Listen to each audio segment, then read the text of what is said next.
नमस्कार। आज हम भारत की चुनावी राजनीति पर गहराई से बात करने वाले हैं। हाँ, बिल्कुल। हमारे पास electoral.pdf दस्तावेज के कुछ अंश हैं और हम समझना चाहते हैं कि दुनिया का ये सबसे बड़ा लोकतंत्र अपने प्रतिनिधि कैसे चुनता है।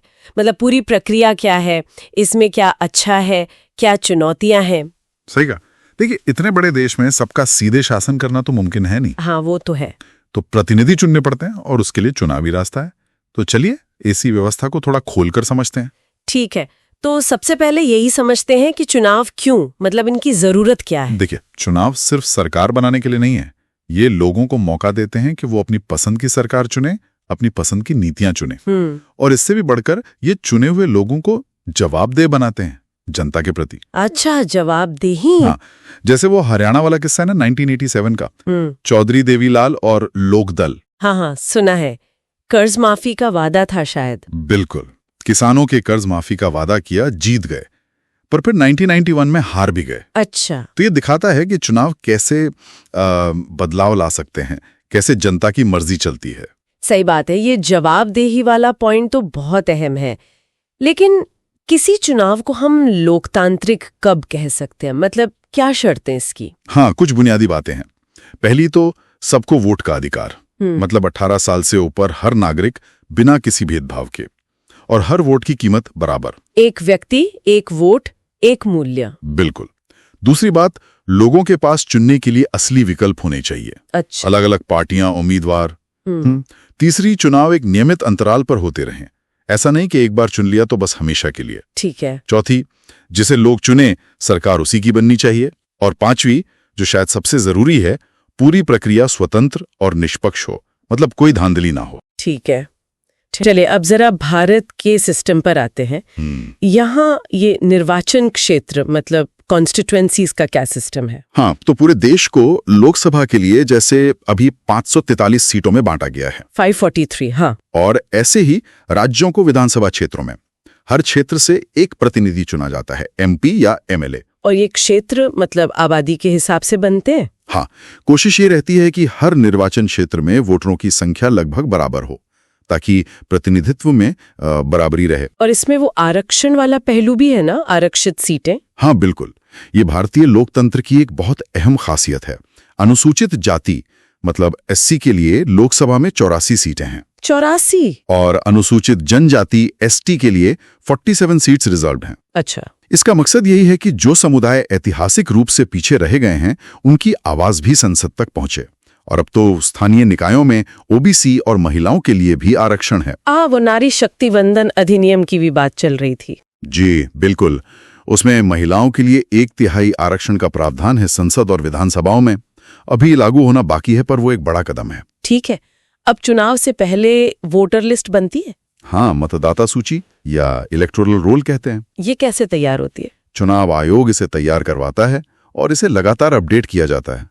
नए वोटर्स जोड़े जाते हैं, जो नहीं रहे या कहीं और चले गए उनके नाम हटाए जाते हैं। सरकार की जिम्मेदारी है कि हर योग्य नागरिक का नाम लिस्ट में हो। वो epic card, voter ID card जो होता है, हाँ। वो जारी होता है, पर वोट डालने के लिए वो अकेला जरूरी नहीं है, दूसरे पहचान पत्र भी चल जाते हैं। अच्छा, तो ये तो वोटरों की बात हुई।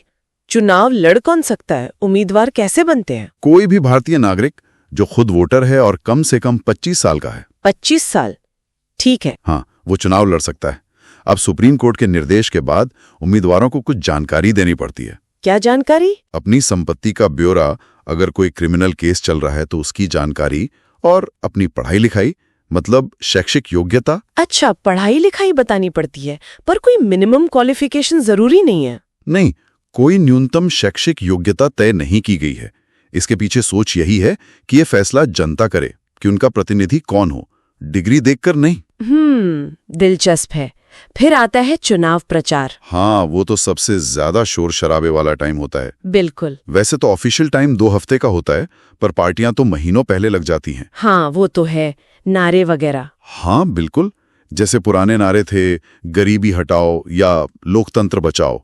हर पार्टी अपने मुद्दे और नारे लेकर आती है। और इस दौरान कुछ नियम भी होते हैं, वो आचार संहिता। हाँ, मॉडल कोड ऑफ कंडक्ट, आदर्श आचार संहिता।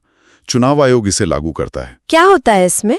इसमें कई चीजें हैं, जैसे आप वोटरों को रिश्वत नहीं दे सकते, धर्म या जाति के नाम पर वोट नहीं मांग सकते, सरकारी गाड़ी या संसाधनों का इस्तेमाल प्रचार के लिए नहीं कर सकते।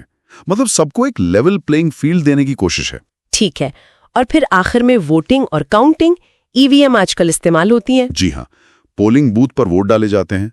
ईवीएम यानी इलेक्ट्रॉनिक वोटिंग मशीन, इससे गिनती तेज हो जाती है और ज्यादातर ठीक होती है। हालांकि इन पर भी बहस चलती रहती है कभी कभी। हाँ, वो तो है। फिर वोटों की गिनती होती है और नतीजे घोषित किए जाते हैं। जिसे सबसे ज्यादा वोट मिले वो जीत जाता है। चलिए, अब इस सब के बाद उस बड़े सवाल पर आते हैं। क्या हम कह सकते हैं कि भारत के चुनाव वाकई में लोकतांत्रिक हैं? इसमें चुनाव आयोग की भूमिका बहुत मानी जाती है। हाँ, बिल्कुल। भारत का चुनाव आयोग ईसी एक बहुत शक्तिशाली और स्वतंत्र संस्था है। संविधान ने उसे ये ताकत दी है। हम नहीं करते, सरकार को जवाबदेह नहीं है। अच्छा। चुनाव कब होंगे, कैसे होंगे, नतीजे कब आएंगे, हर चीज पर ईसी का कंट्रोल होता है। अच्छा। वो आचार संहिता को सख्ती से लागू करते हैं। जरूरत पड़े तो सरकारी अफसरों का तबादला कर सकते हैं, सरकार को भी निर्देश दे सकते हैं। ये आजादी और निष्पक्षता बहुत जरूरी है। और आम लोगों का क्या?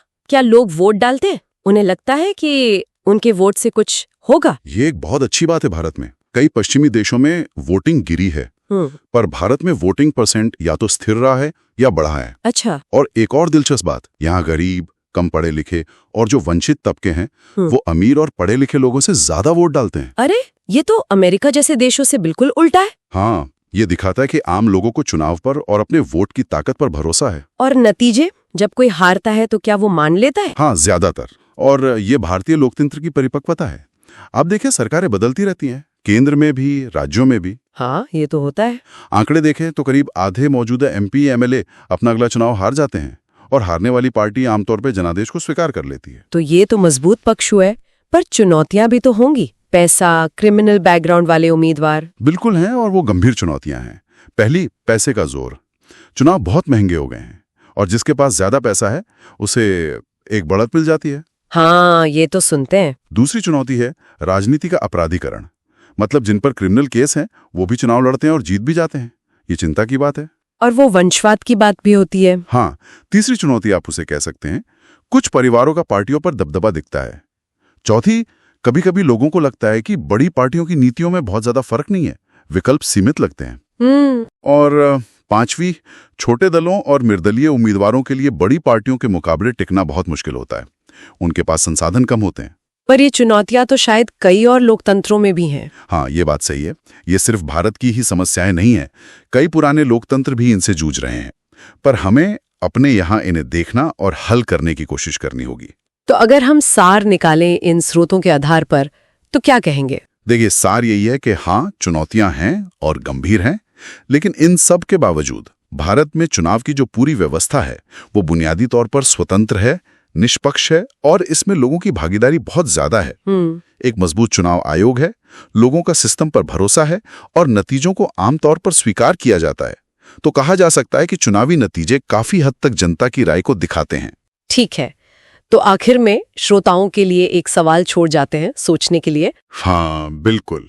जैसे हमने बात की पैसे के जोर की या आपराधिक पृष्ठभूमि वाले उम्मीदवारों की, तो ये सोचना जरूरी है कि इन चुनौतियों से निपटते हुए हम भविष्य में कैसे ये पक्का कर सकते हैं कि चुनाव में हर उम्मीदवार को, खासकर एक आम नागरिक को जिसके पास ज्यादा साधन नहीं है, वाकई में बराबरी का मौका मिले।